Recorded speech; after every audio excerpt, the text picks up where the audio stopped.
What's up, guys? Lucas still with Optimum Athletes. I'm here with Grant Holman, junior at Cal, University of Berkeley. So Grant's been training with us now for 3 months? 3 months, yeah, more or less. About 3 months. I want to brag about you a little bit. So Grant's a top 100 prospect going into this year, getting ready for the draft. So he already has kind of the tools that it takes to perform at the highest level and getting draft interest. So obviously, the fastball wasn't a huge concern for you going into this offseason. You've already had a lot of success in the Pac-12. So kind of going into this offseason, the main focus for you was your curveball. Yeah, curveball and kind of all the off-speed in general. Splitter and the slider have progressed well, but I think the curveball, once I got to Optimum, was the biggest pitch that I wanted to develop and kind of get over the hump. Because you had a pretty good summer with, was it the San Diego? The Jets in the San Diego League. Where you had, what was your stat line again? Like 8 innings, 15 Ks, something like that. And you were saying that, pretty much everything felt good. Obviously, you performed really well. Yeah. But just based on looking at your Rapsodo numbers of your initial bullpen, the curveball spin efficiency wasn't where it needed to be. The consistency, playing off your fastball wasn't where it needed to be. So I just kind of want to dive into how we attacked that, what you did, the progression we've seen over the past couple of months. Because it's gotten to a point now where it's almost one of your best pitches now. Yeah. So over the summer, the curveball just wasn't really an effective pitch. Like I threw a few bullpens before going out and actually playing games in the San Diego League, and the curveball just wasn't really an effective pitch. So I actually only threw fastball, slider, splitter over the summer. Really? And then once I got here, I know that in order to be a starter in the Pac-12 and to be the pitcher that I want to be, I'm going to need that fourth pitch, that pitch that kind of goes 12-6, like a good curveball does. Right. So yeah, I just kind of put a really big focus on developing that pitch and trying to turn it into what I want to, and I think a lot of the resources here have helped me do that. Yeah, I mean, just from our side, I think being able to use the Rapsodo, being able to use the high frame rate camera, and kind of a mix of regular feel, coach old school kind of type baseball of, hey, let's just mess around with these cues, but then able to kind of back it up with, oh, we tried X, Y, and Z, and that resulted in a 40% spin efficiency curveball instead of like 50 where we were, or maybe it worked. Now we're at 60. We're heading in the right direction. Let's lean more into that. Yeah, absolutely. Being able to kind of track your progress along the way. Yeah. So the Rapsodo for me is a really cool tool. The human eye can only do so much, right? So being able to see those numbers on every pitch, and on different pitches, maybe I'll feel like, oh, that one came out. It felt like it popped a little bit out of my hand, and then to be able to look at the numbers and say, oh, it popped out of my hand, but because it came out that way, the spin efficiency was actually higher.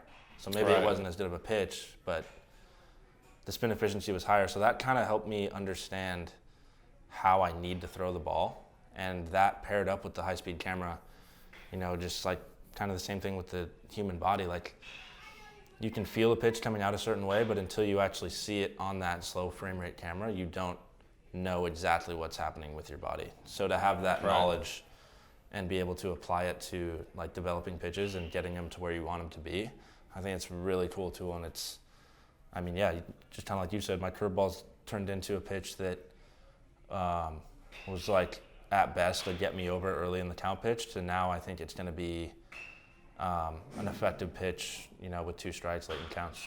Definitely. Well, like you said, anytime that you're trying to change something, you're going, throw a new pitch. It doesn't have to be just baseball, but anytime you're doing something different, it's going to feel weird, right? Because not what you're used to doing with your body. So if you're trying to do something new and if you're going to feel weird, it's like, oh, was that good or was that bad? I don't know. I've never felt this before. Yeah. So being able to kind of go back to a Rapsodo or whatever and like be able to verify like, oh, that was good or it wasn't. We see this a lot with fastball spin efficiency, where guys are trying to take the cut out of their fastball, and they might throw one to their glove side, and their initial thought is, oh, I cut that.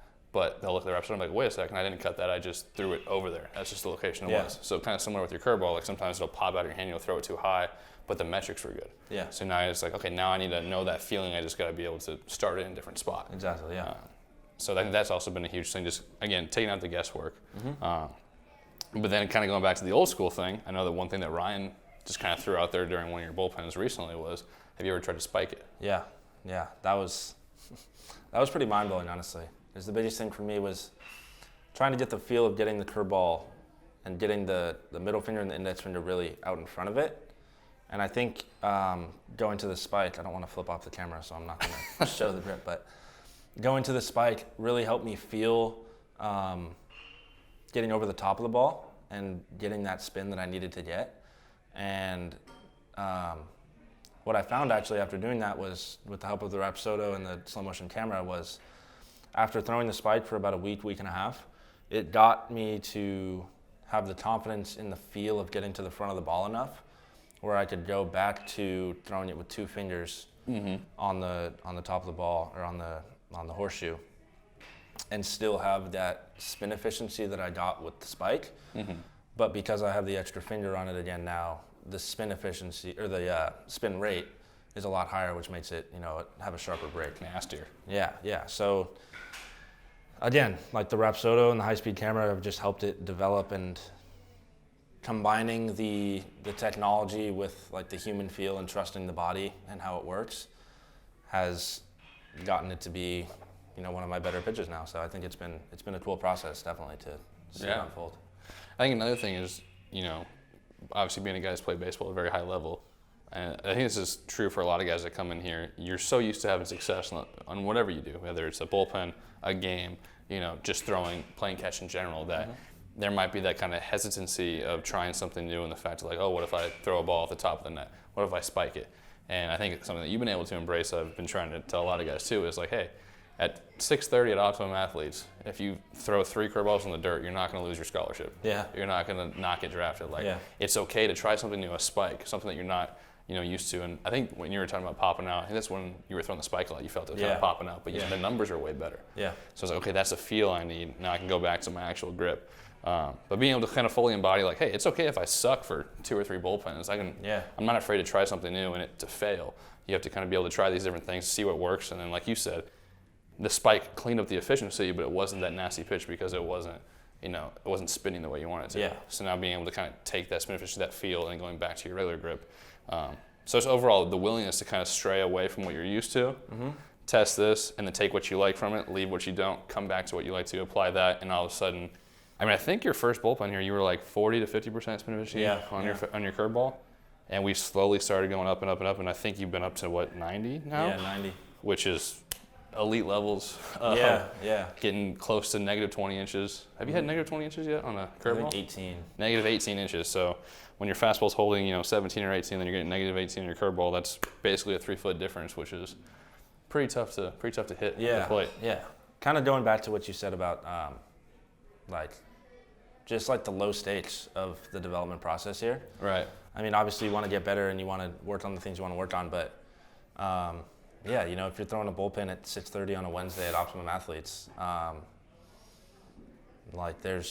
nobody's gonna care if you spike your curveball. It's just about working on what you need to work on and trusting your process. And I honestly think that's kind of one of the bright spots that's came out of this crappy situation that we've all been put into in this fall, and the last almost year now, honestly.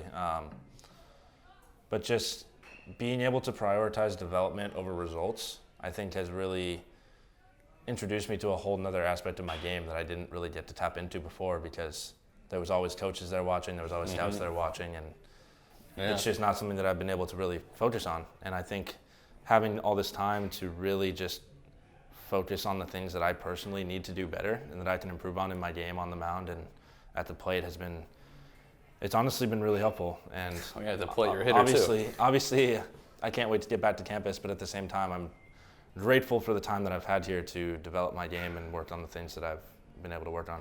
Yeah, like you said, whenever you're in a game, that's not the time that you're going to improve your spin rate or improve your spin efficiency. You got to go get the guy out. Yeah. You're not thinking, you got to have success now. So being able to kind of take a step away and get out of a game situation, get into a setting where you're able to fail. Obviously, no one's trying to fail, but able to mess around with different things, and it's not detrimental if you fail while trying that.